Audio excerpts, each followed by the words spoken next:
KCCI exclusive about a veteran Des Moines firefighter who was seriously hurt in Saturday's fire at the Equitable building downtown. Doctors released Mike Herrera this afternoon. Mark Tauschek tells us about Herrera's frightening experience and how he was able to get out of it.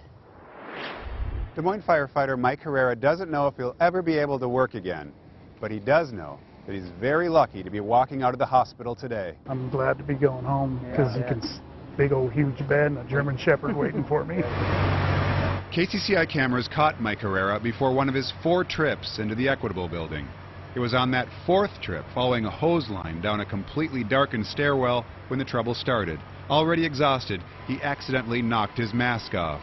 We've been working so hard that I was breathing really fast and I couldn't stop my breathing, so I just kept taking in heat and smoke. He says it's hard to explain what it felt like. I don't know how you compare it to anything except for maybe drowning. Separated from his crew, disoriented, in the dark, Herrera says he feared for his life. Panicking, really, trying to get the mask back on.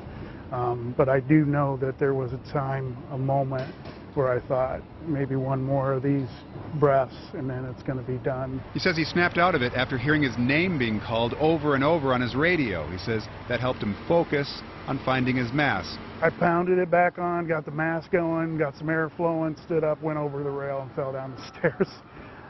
It was completely incoherent after that. Firefighter Josh Onley found Herrera and carried him down 2 flights of stairs. Pretty lucky to get out today. Herrera has a torn rotator cuff and separated shoulder. Unknown is the damage to his lungs. His breathing is labored. I'm having trouble. Doctors say he'll have to wait to see how they heal on their own before this 53-year-old grandfather of 7 can even consider fighting a fire again.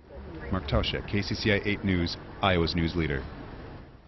Herrera says he was blown away by all the Metro firefighters and law enforcement who visited him the past 5 days in the